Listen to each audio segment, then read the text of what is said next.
Hello students, welcome to our channel.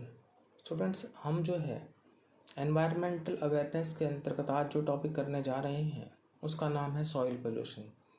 यह topic आपके HSSC TGT screening 2023 और HSSC CET main exams 2023 के लिए काफ़ी जो है इम्पोर्टेंट है। तो सॉइल पोल्यूशन पढ़ेंगे हम, जिसको हम कहते हैं मृदा प्रदूषण। तो मृदा भूपर्पटी की ऊपरी सतह है जो चट्टानों के अपरदन से बनी है। मृदा में कार्बनिक पदार्थ की उपस्थिति जीवों के अस्तित्व के लिए आवश्यक है। तो जो मृदा है, जो सॉइल है, उसमें जो कार्बनिक जो पदार्थ है, मटेरियल है, उसकी जो उपस्थिति है, जो उसकी प्रेजेंस है, वो जीवों के एग्जिस्टेंस के लिए बहुत ही नेसेसरी है।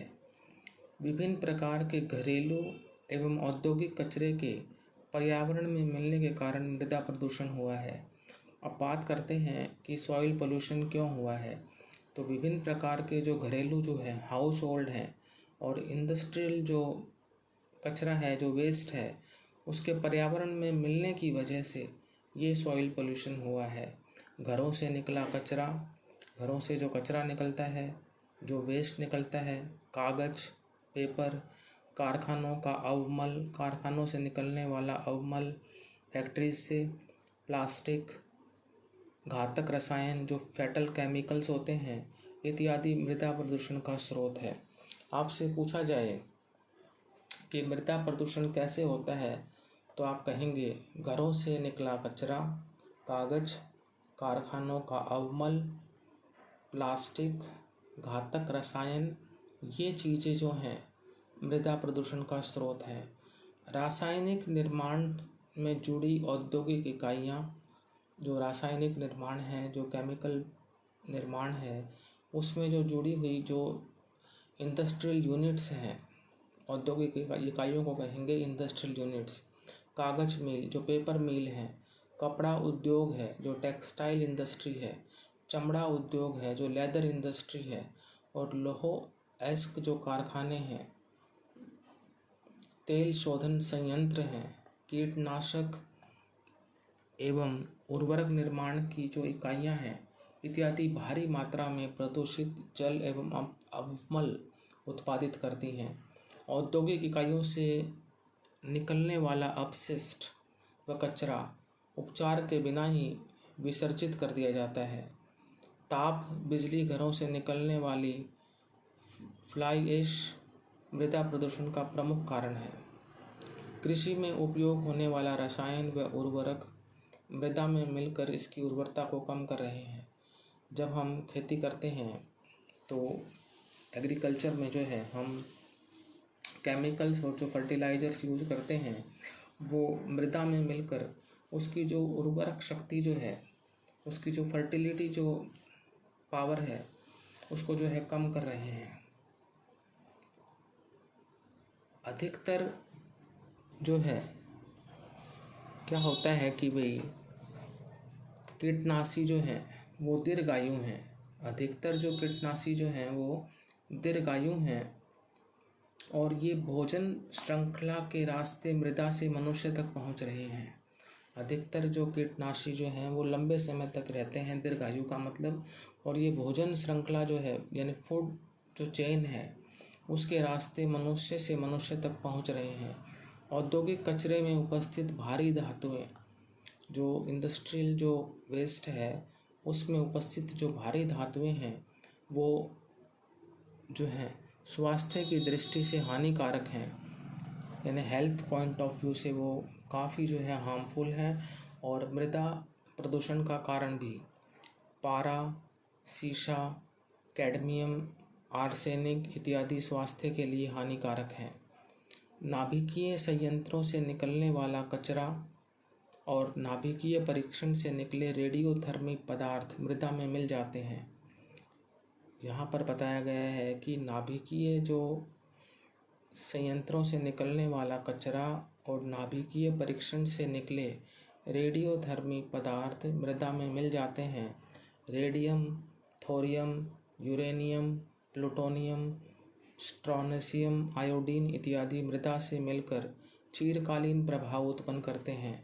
शहरों एवं गांवों में मलमूत्र विसर्जन का स्थान भी मृदा है। यह क्रिया मृदा में रोगाणु पैदा करती है। अब हम बात करेंगे मृदा के प्रभाव, इफ़ेक्ट्स ऑफ सॉइल पोल्यूशन। अवजल व अवमल जो मृदा को प्रभावित करते हैं, यानी जो अवजल है और अवमल है, ये सॉइल को इफ़ेक्ट करते हैं। अंततः मनुष्य के स्वास्थ्य पर प्रभाव डालते हैं। सीधी सी बात है, जब ये सॉइल को इफ़ेक्ट करेंगे तो इसका प्रभाव मनुष्य के हेल्थ पर भी पड़ेगा। विभिन्न प्रकार के रसायन, many types of chemicals like अम्ल, क्षार, कीटनाशक, भारी धातुएं इत्यादि मृदा की उर्वरता कम करते हैं। मृदा की जो फर्टिलिटी है वो कम हो जाती है और मृदा के गुणों में परिवर्तन के लिए उत्तरदायी हैं। जो मृदा के जो गुणों में चेंजेस जो होते हैं उसके लिए ये रसायन जो हैं रिस्पॉन्सिबल हैं। कुछ हानिकारक रसायन, कुछ हार्मफुल जो केमिकल्स हैं वो अन्य जीवों को प्रभावित करते हैं, मृदा में उपस्थित सूक्ष्म जीवों को प्रभावित करते हैं और प्रत्यक्ष या परोक्ष रूप से मृदा की जो उर्वरता को कम करते हैं, यानी चाहे वो प्रत्यक्ष रूप से हो या परोक्ष रूप से। भोजन श्रृंखला के जरिए ये घातक रसायन मनुष्य तक पहुंचते हैं। फूड चेन के माध्यम से ये रसायन जो है मनुष्य के अंदर जाते हैं। अवमल में विभिन्न प्रकार के रोगाणु होते हैं जो मनुष्य व अन्य जीवों में रोग व व्याधियाँ उत्पन्न करते हैं। रेडियोधर्मी पदार्थ भी भोजन के जरिए मनुष्य तक पहुँचकर जो हेल्थ है मनुष्य के उस पर जो है एडवर्स इफ़ेक्ट डालते हैं। प्रतिकूल प्रभाव को कहेंगे हम एडवर्स इफ़ेक्ट। उदाहरणार्थ स्ट्रानेरियम 90 कैल्शियम के स्थान पर हड्डियों में जमा होता रहता है और उन्हें कमज़ोर बनाता है।